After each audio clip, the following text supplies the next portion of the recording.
Hi everyone, happy Tuesday. You are here, hopefully, with us live watching our installment of In Conversation With. Today I have the fabulous Julius Juul, who is the co-founder of Heliot Emil, which is an amazing ready-to-wear brand, and we've been really excited to talk with him just because he has such a great aesthetic and a great, how would you say, approach to design and style in general, which I think is something that is super awesome for clients to be interested in right now. Hi Julius, thank you for joining us. Hi, how's it going? It's good, it's good. It's it's England, so it's grey, but we're okay, we move. Yeah, we're a bit in the gray zone as well Oh in yeah, in Denmark. So exactly. Quite similar yeah, temperaments, exactly. So you get it, right? definitely. Yeah. So today we really wanted to kind of get a little bit of information on your background, how you launched Heliot, what it's like working with your sibling and sort of starting a business and running a business. And I really want to get into talking about just the overall aesthetic of Heliot Emil and what your approach is in terms of your creativity and your process. And we so far, we've talked to so many amazing different people. I believe this is the first time we've actually spoken with a full ready-to-wear brand, so we're kind of diverging a little bit. So it's really great to kind of get into that form and fit wear and kind of the clientele and what that looks like for you as well. And then towards the end, we can hopefully take some questions from some of our viewers, if that's okay with you. Amazing. Great. Most definitely. Yeah. Tell me a little bit of, how you kind of came to launch Heliot Emil. You guys launched in 2017, I believe. Is that right? And Yep, that's right. what were you doing before, and then how did you kind of launch? I'd love to know. Yeah, I mean, I guess I'll keep a long story kind of short. But I actually don't come from a particular fashion background per se. I have a degree in art direction, and sort of transcended from working in the advertising industry into working in the fashion industry. I used to live in New York. So I moved there in 2012, so quite a while back. And then I mean, I started working in the advertising industry and then transcended into working in the fashion industry. And that took me a bunch of different places. I was working both on projects that were very like design heavy, but also projects that were focused on like marketing events and yeah, a bunch of different aspects of it, and really got a well-rounded understanding of what it takes to create sort of a brand. And so my brother and I, we've always been super, super close. And he has a degree in business, and we've always kind of had this idea or this urge to start something together. And it just made sense to create something that we felt was relatable for what we did, but also sort of a way for us to explore a bunch of different things within a certain universe. So, I mean, we right now we're super focused on fashion, obviously, but we think that, I mean, or we don't want to limit our sort of vision for a universe to one specific category of fashion. So we see it more as creating a brand or an umbrella that can house certain layers of innovation and approaches to the design world as a whole. And right now that's focused on fashion, but in the future, hopefully it in-houses a bunch of other things as well. I love that, and it's so interesting.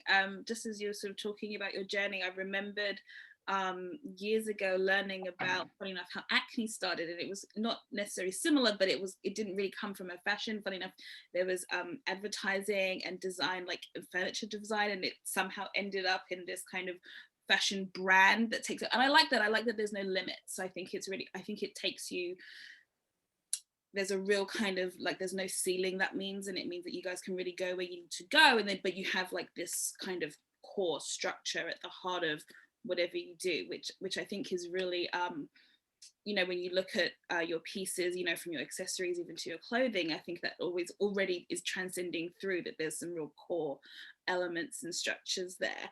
So, you know, when you kind of went into kind of that design element and process of kind of doing ready to wear, I mean, how did you get there? You know, how did you approach it?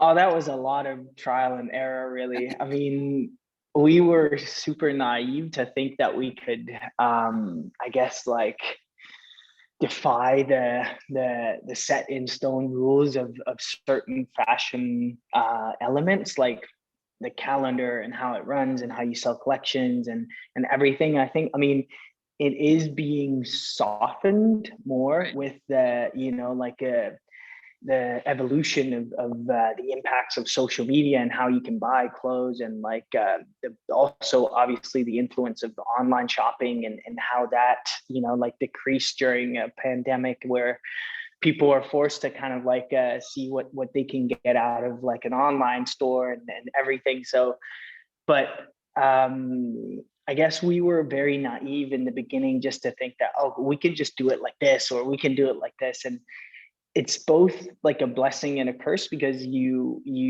learn a lot from doing it the wrong way the first time, and then you kind of like learn that, oh, okay, here I really need to do it the right way, and get like the amount of people and experts involved in this process. And then in other places you find out that, oh, I might not need this, you know, like certain level of this. I can kind of like bend it in a certain way or do certain things. So I think, I mean, there's good and bad sides to doing it very ad hoc, you know, like very on your own, and kind of like exploring as you go. So when we first started, it was very much just like, oh, okay, we want to create some kind of piece that looks something like this, and then we went into it with like buying a bunch of vintage clothes and reassembling and reconstructing and putting things together, and really like just like thinking, okay, maybe this will work, and then we had to manufacture from that, and that was just like a, you know, like a complete mess in the beginning. But slowly you learn like how the process and where you really need to invest and where you really need to focus the process, so that you can reach yeah, like the highest level of what you think you can achieve within your scope. Absolutely.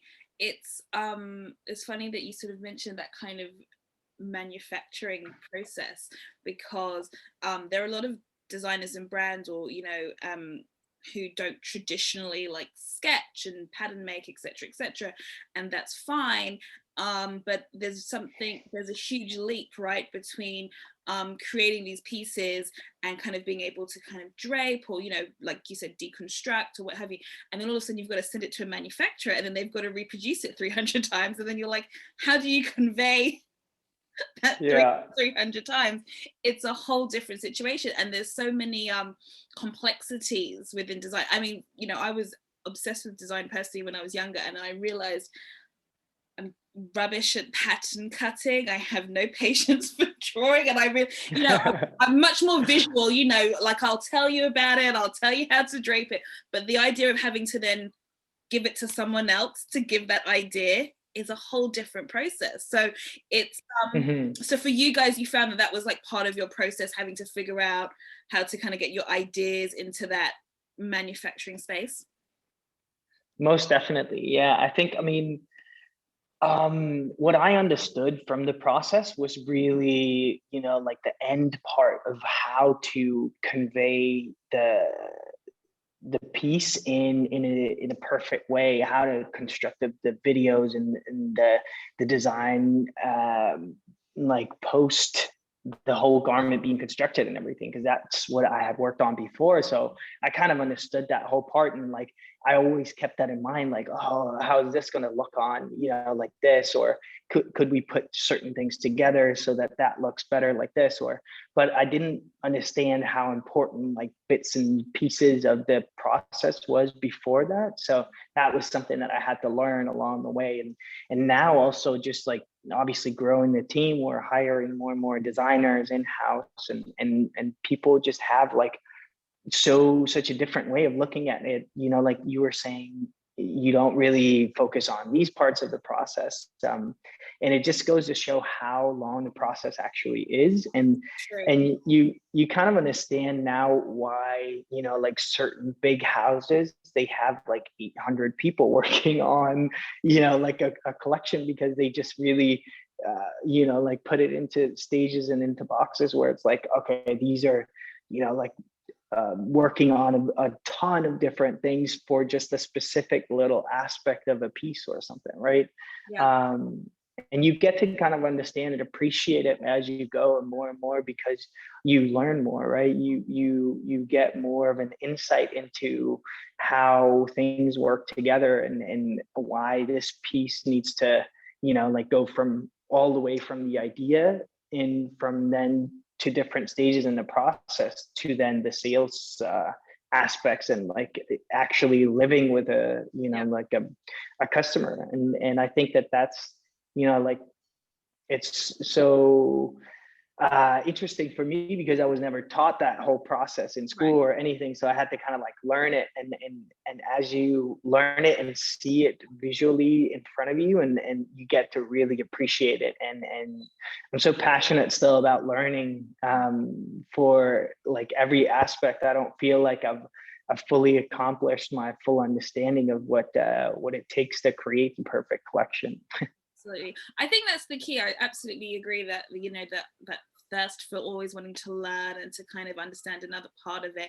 And I think, no matter this industry in terms of like fashion or clothing, or however you want to characterize it, no matter how much money it brings or what it's responsible for in terms of economic, it's still very underrated. And I think like you said, having 800 people sometimes work on a collection or work on a brand is really because it comes down to, it's very technical, from the fabric to the construction to just to kind of, the wearability and the fit. Like there's so many different parts, as you said, that it really, to get to this final piece, for it to kind of, float down a runway, or to be sort of sitting in a certain, or to be on a person who loves that piece.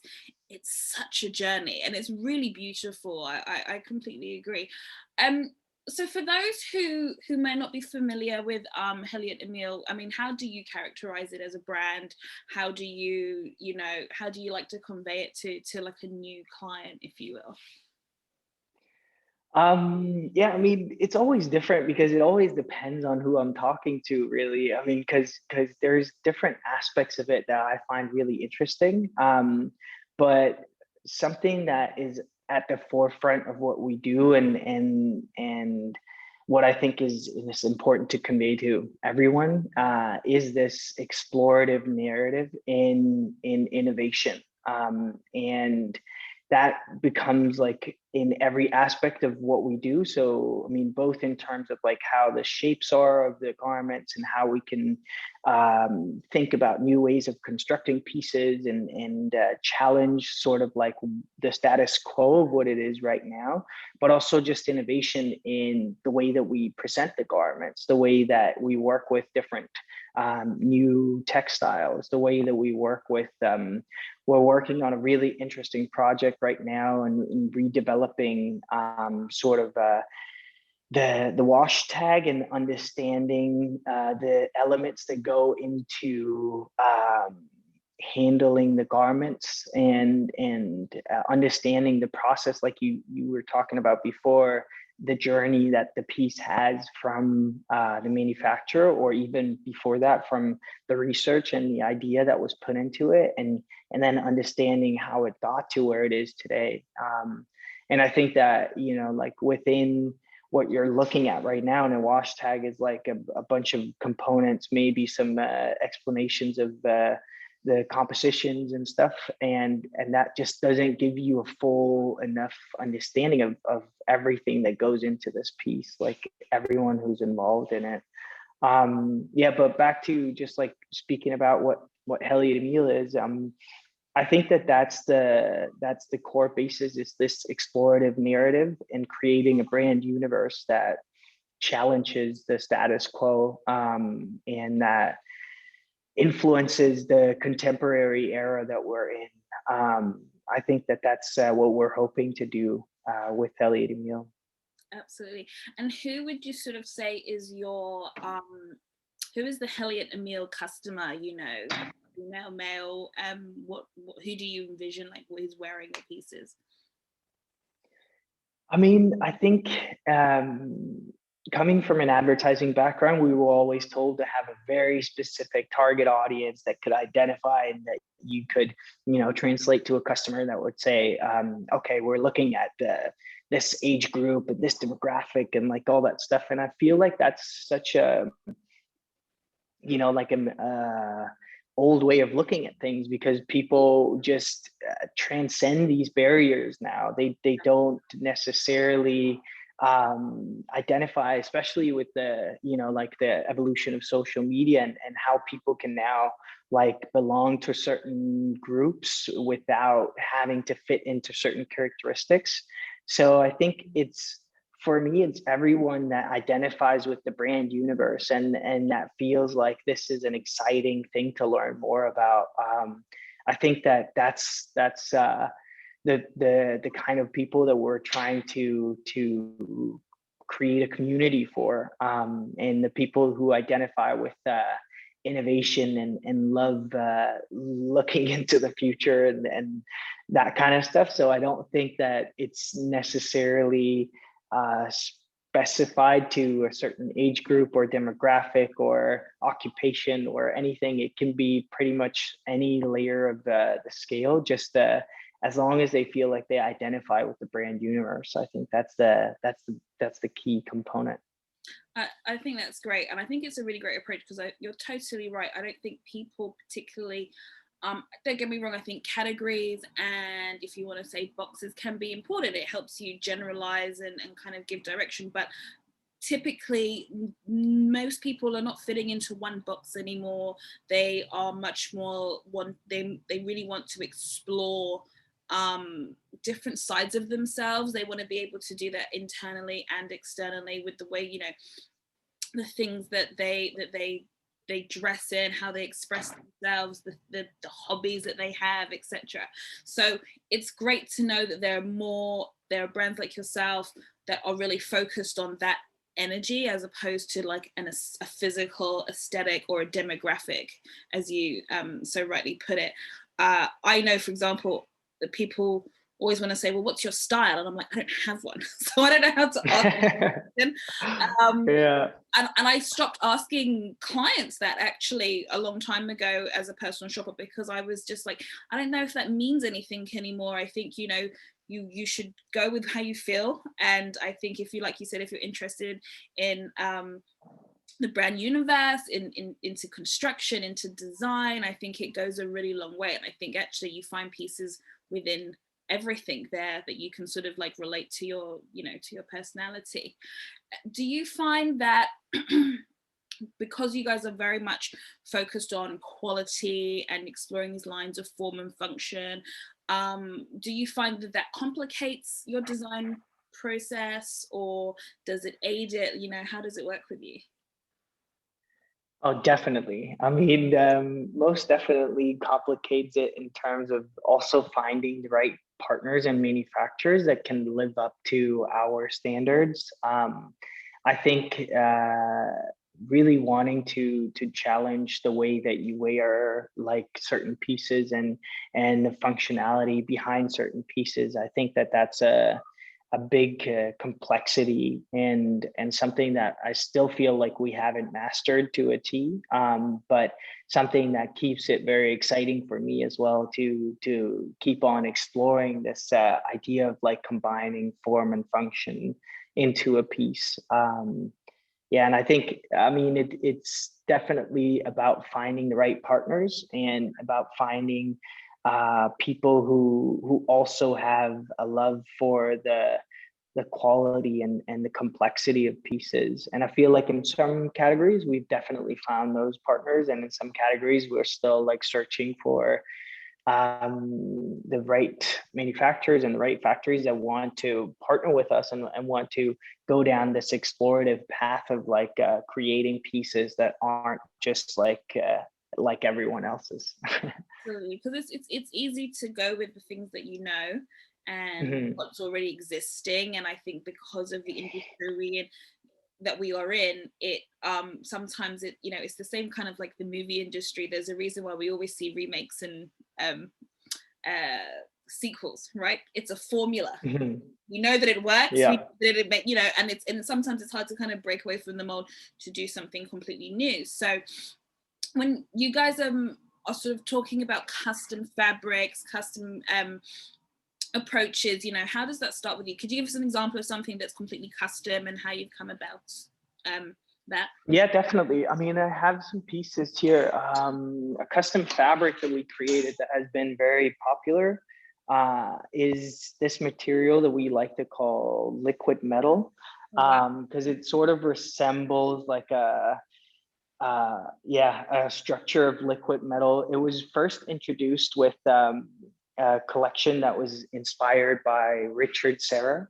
And he's an American artist that worked a lot with with different metals and bending metals and stuff, and he was working a lot in materials that would sort of like in their early phase look like this, like mercury and stuff like that. And so I reached out to one of our textile manufacturers and said like, hey, could we create something that has this sort of like weird spatial feel? And they just did a bunch of different tests on it, and we ended up combining actually two different tests into this fabric. And so it's like a reflective fabric on its core, and then it has a spun layer of PVC threads on top. So it kind of reflects in its own. So if I were to see it from a certain angle, I couldn't see like these reflections. But since the light is hitting right on the angle, so like when I see in the camera now, I can see that it reflects like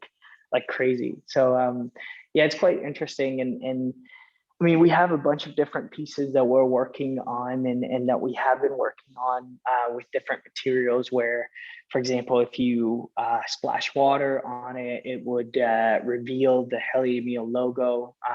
That was a fabric that we did. We did a bunch of heat reactive fabrics where if it turned to a certain degree, it would change color and these kind of things. And basically, every season we try to kind of like explore new ways of treating fabrics and working with fabrics and seeing if there's like more layers that we can expose to the garment than just like the shape and the pattern of the garment. It's fascinating as well because even just as like how the piece hangs, it almost just looks kind of like a charcoal trouser, and then the minute like you touch it and manipulate it, Yeah, exactly. it gives it so much dimension. Yeah. It's crazy. It's so nice. And how long does it typically take you, you know, to get from sort of idea like conception to like a product, like a fabric that you're happy to work with? What's the time process that looks like that on that? Oh, it really depends. I mean, we've been working on this one piece for literally like 4 seasons now and haven't nailed it down. And it's one that we're coming out with. But I mean, and then there's other pieces where the manufacturer and the textile companies, they just like nail it on the first go, right? So I mean, if it was an ideal situation, it would be research and sort of sending all the inspirations to the manufacturers, and then them, like coming back with something that fits the perfect idea of what we had in the research. I think that something like that could be created within a couple months. And then you have something else that takes years and years in development, because it's just hard to get it right, and hard to get it to the stage where we feel like we're comfortable sending it out to our customers. Of course, because at the end of the day, it's always great having a great idea, but if it's not wearable or fit for purpose, then it doesn't matter after that, because it's not fit for purpose, right? So it has to Exactly. be, timing is everything. And Yeah. you guys have a very sort of monochromatic specificity. Why is that? I feel like, I mean, it stems from my approach to design as a whole. I've always wanted to kind of like communicate something as simple as possible, and like when you make a perfect logo, for example, there's like a golden rule that says that it has to work in black and white, and that's sort of like, like a concept that I've taken and added to the design world as well, and said like, well, if it's the perfect piece, it just has to work in black and white, right? And I think that, like we are trying to add more color into the collections as we go, as we feel like we've mastered certain silhouettes and certain styles. Then I feel like, okay, we can transcend that and like add dimensions to it by adding color. But sometimes I feel like, like you would hide behind a certain, like pattern, or a certain, like a color, just because it's like, oh, okay, if we added in this color, then people, like they won't notice those elements of this and this and this. Right. And I also think that, like the textures, they come out much more, and you get to appreciate them much more if you're not skewed by like how the color is influencing your like decision making. And yeah, I feel like that's, like something that's also very interesting to explore, is the textures of the fabrics, Just and about to say seeing. that, yeah. Yeah, I mean, just seeing how they work together, and you can have like, I mean, full on black outfits that, like look completely different, because the textures are just like so different. One is like super deep black and has like a matte look to it, and the next one is like a shiny, like a very flowy, velvety look of a black color, and that kind of like, like those contrasting points can play together in a very interesting way, even though it's like a monochromatic look. Yeah. But I mean, I guess the short answer is like, I feel like I want to master one certain category before like expanding into a universe of color. But it is something that we're adding bit by bit as we master certain categories.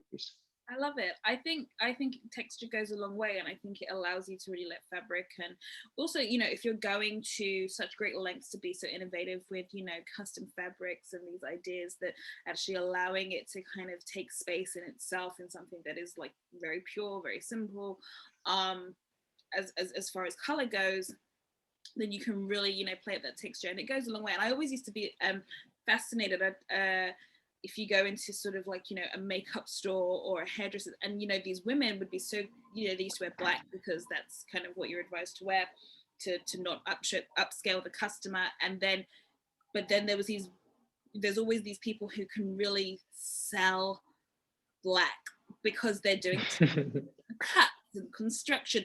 It's, it feels very multidimensional, and you don't miss the color. So there's something, I think, super creative in that, actually, I think, in making it go a long way. So you work with so you launched the brand with your brother. I'm fascinated with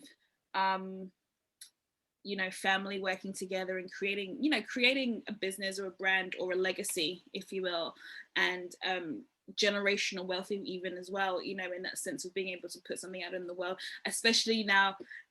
We're seeing all the kind of backstories of other heritage brands that have come before, like House of Gucci, I know is coming out, and it's fascinating, you know, how it starts with one, like a person or a family or what have you. So, you know, you said that you guys wanted to work together, but what's that like? What's the dynamic? How do you split split the business in terms of responsibility?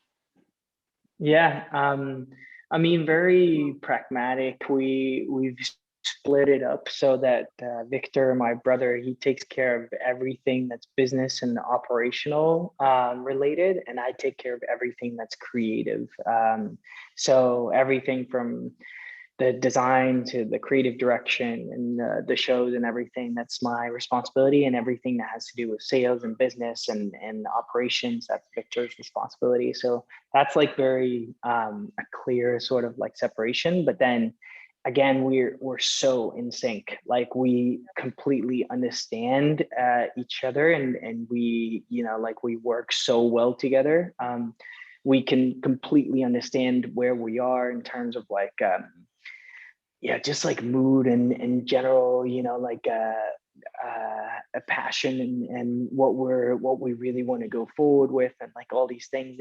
And I think that that's such a, you know, like such a blessing to have that understanding for the people that you're working with. And yeah, I mean, it's been almost like a too good to be true, you know, like relationship. And you know, because we've just managed to do it in such a perfect way. Obviously, there are, you know, like certain areas where we're like where we might disagree, but we constantly have this you know, like thing in the back of our heads that we're family, so it's never gonna go in, you know, like in a bad direction. We're, you know, like we're meant to always be together. So it's I think it's like a great security that you have this uh you know, like constant reassurance that, you know, like you're not trying to do something different or like have different visions in mind, or that you can trust each other completely with everything. So yeah, I think that up until now, I think it's been, I mean, the perfect journey, and I hope obviously that we'll continue this amazing relationship and working together. So yeah. That's so nice. It's really encouraging to hear, and you know, this idea that, like you said, there's constant reassurance of being able to have someone who knows you so well, who knows you implicitly, knows that, you know, you're always putting each other's best interests as well as the company's interests at heart. So it doesn't matter what else; everything else is kind of noise, right? And that's the core all the time. Did you guys grow up close as well? So it was kind of like that's why you were able to kind of seamlessly move into business, or did you have to figure out working together and getting each other's work styles? No, definitely. I mean, up until I moved out from home, we had literally not been separated for more than 2 weeks from Oh, wow. like our entire life. So we, you know, like we've been together in thick and thin. We've traveled together. I mean, we've traveled to everywhere in the world together, and I feel like, you know, like we're in such a close sync that we just understand each other on so many levels. And I think that, you know, like even also just understanding the people that you work with on a personal level, I think is just like super important. And it, you know, like it benefits you on so many in so many ways, because you can sort of see and relate to, okay, that's where they're headed with this, or that's why they're so passionate about this, or, you know, like these kind of things. It's super important to make the energy and the flow of the company completely perfect Oh, and like for sure. yeah, That's in something. sync. Yeah, it's so true. Actually, you know, understanding how someone works is so important, and knowing how they get to certain decisions or have certain viewpoints makes all the difference. It's something that actually it kept coming to me in my previous like work establishments, that you're not always going to agree, and that's okay. But actually, sometimes once you kind of understood someone's working flow, or their approach, or kind of how they view things, all of a sudden things felt really easy to work with. Like lots of different ideas, different people, different personalities, and it makes it a life a lot easier. So family or not, I think that's a really great approach to have within a working environment for everyone. For you guys, how was working through sort of lockdowns and restrictions and things like that? Last year was so tough for everyone. How did you guys kind of work through it?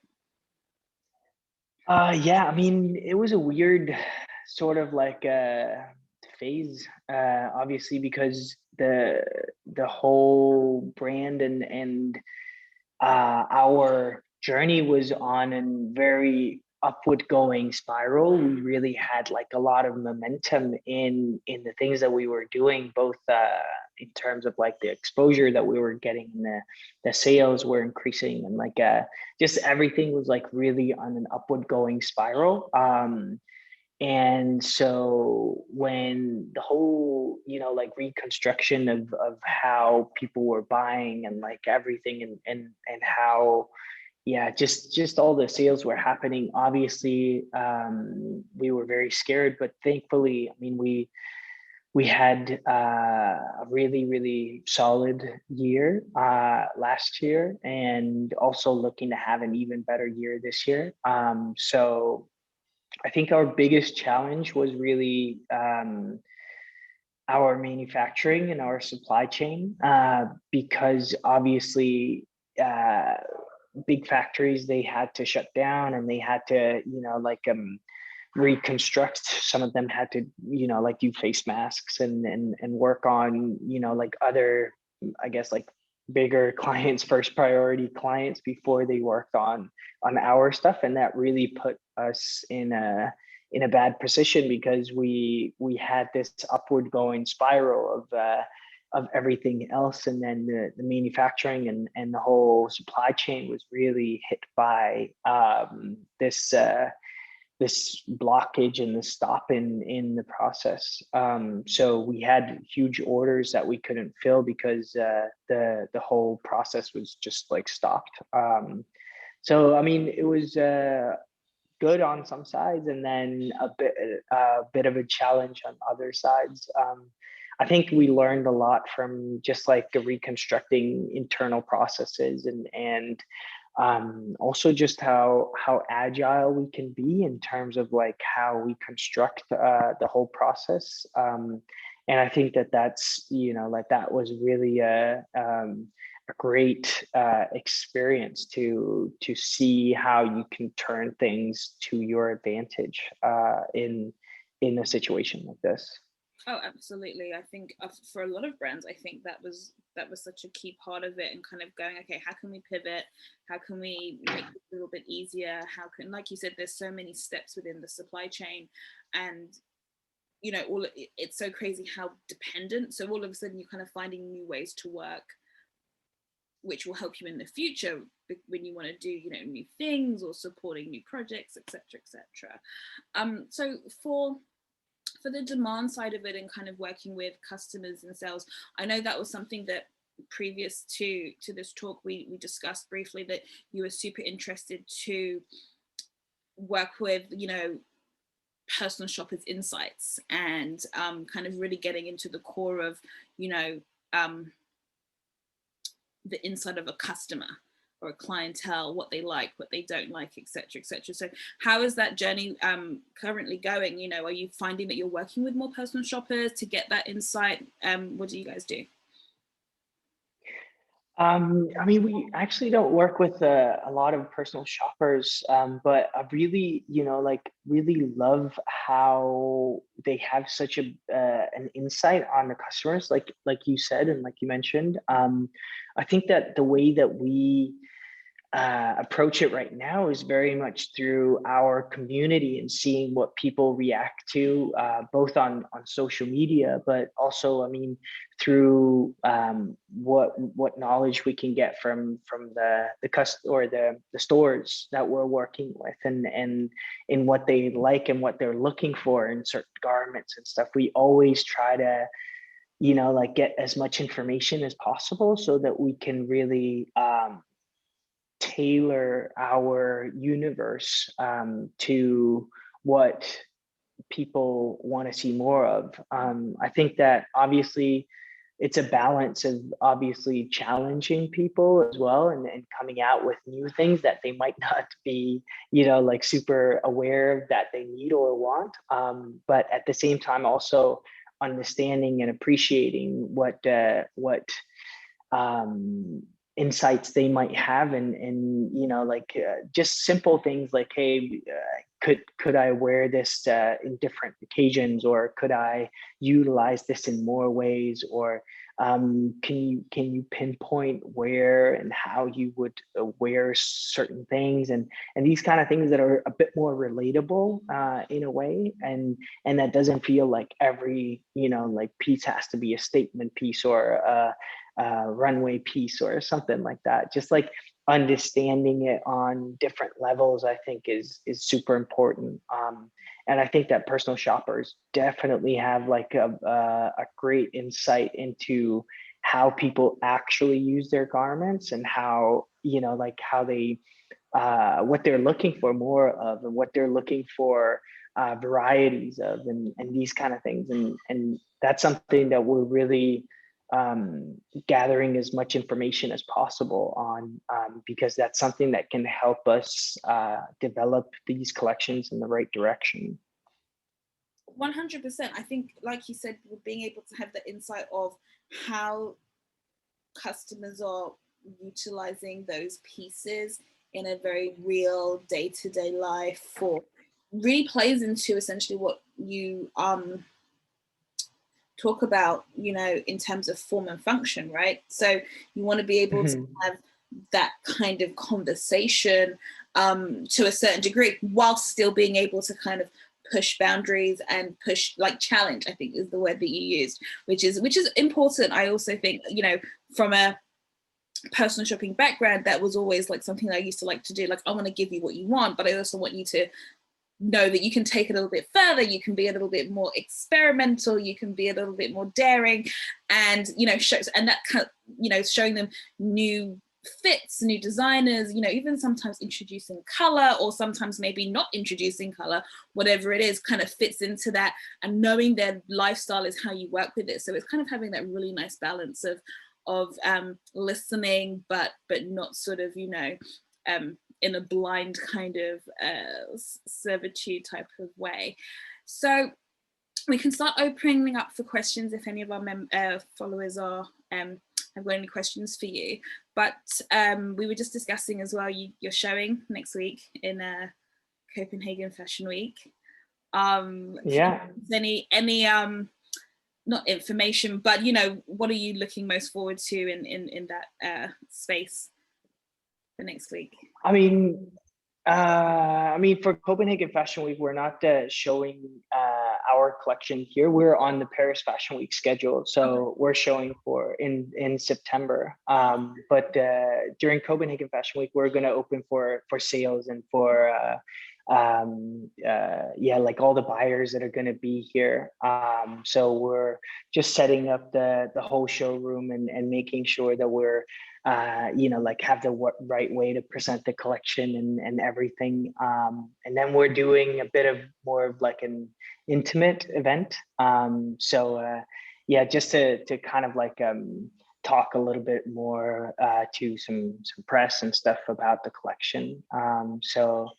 Yeah, it's a bit more of like a small, everyone knows each other type of thing during Copenhagen Fashion Week, and then we focus on Paris Fashion Week as like the big runway show and the fashion show. And do you have any details you can share with us about Paris Fashion Week, about what you've got planned?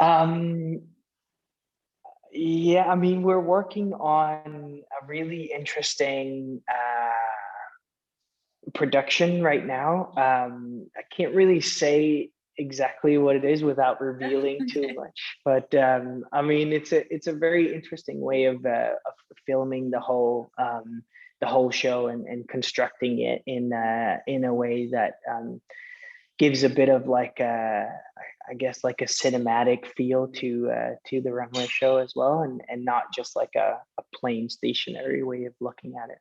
Oh, that's exciting. I love that. And I think it's, you know, as you said earlier, that it's exciting that people are going to be, it's going to be more physical, which is super exciting for, you know, after, you know, 2-3 seasons of not being able to do that. And also, I suppose with your background in art direction, this is really where, you know, the cinematic, like you said, approach really comes to life, right? With being able to do the pieces and then kind of being able to kind of then showcase it. It's your forte. Definitely, yeah. I mean, and I just love doing it. So I think that's also a big part of it. I mean, it's like it's something that I really love to do and love to explore more of. Obviously, it's a different story when it's your own budget that you're using. But yeah, usually it's like, we'll just spend a bunch of money on this and all this and stuff. And now it's like it's your own, and you're like, is that really necessary? It's like, so obviously that's a big thing as well. But yeah, I mean, we always try to, you know, like be as creative as possible in these processes, and then and we hope that what we're doing can kind of like push the envelope a bit in certain areas. Absolutely. So I have a couple of questions before we go. Our first question, what has been your biggest highlight since launching your brand?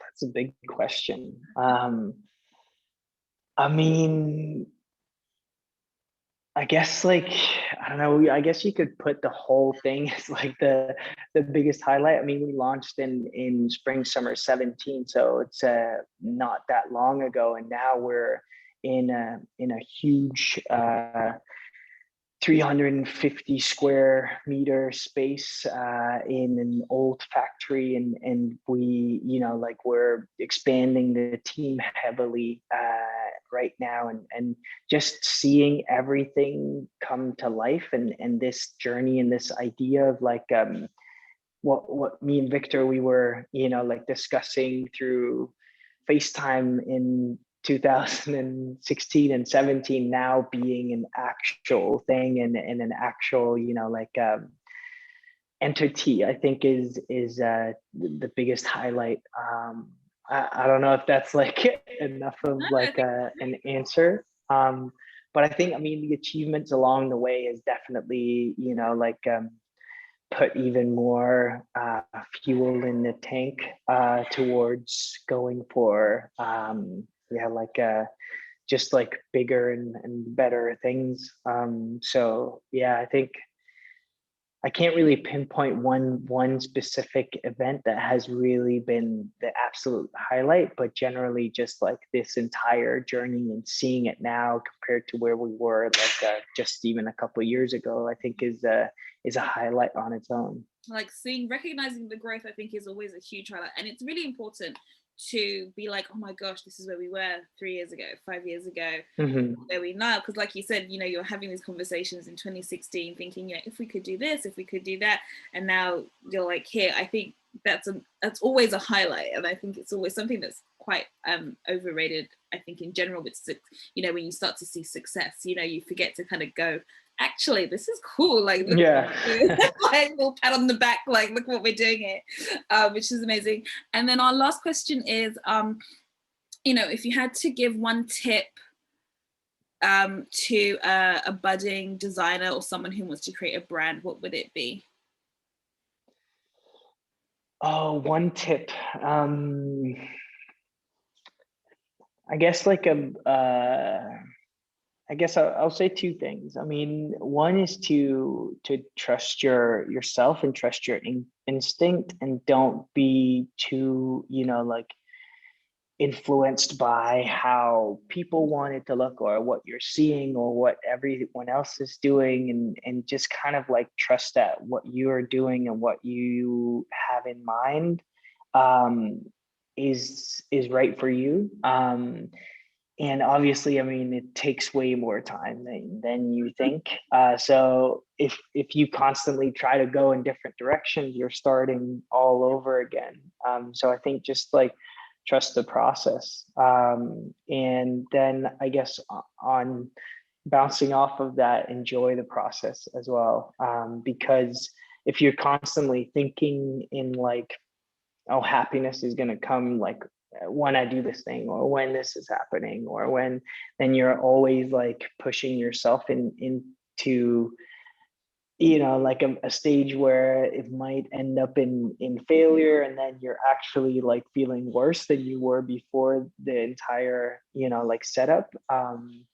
And I think, I mean, it's important to have goals, but still to enjoy the process. Just enjoy what's happening and what's going on. And if it's something that you like to do, then you should be able to also like enjoy the process of doing it. So I guess those were my 2 sides or 3 sides or something like that. But I think they're great tips. I think that's exactly what is so important, like, you know, to enjoy wherever you're going, enjoy it, because if it's something that you want to do, it's great. And to kind of trust your instincts, because it's easy to, like you said, be overly influenced and to kind of take it in so many different directions. And actually, if you know what you think is, you know, being true to yourself, I think goes a long way for sure. Well, we've run out of time, but yes, thank you. unfortunately. No, it's sad. It's been absolutely wonderful talking with you, Julius, and getting to know you more and about your brand. And good luck with next week, and of course Paris Fashion Week in September. And if you have any questions,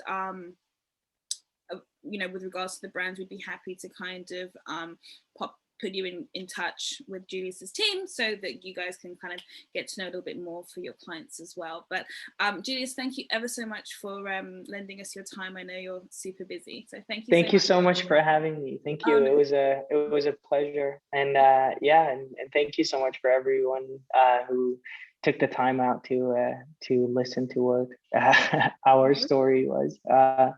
Yeah, thank you so much. Thank you so much. Take care. Bye. Have a great day. Bye bye.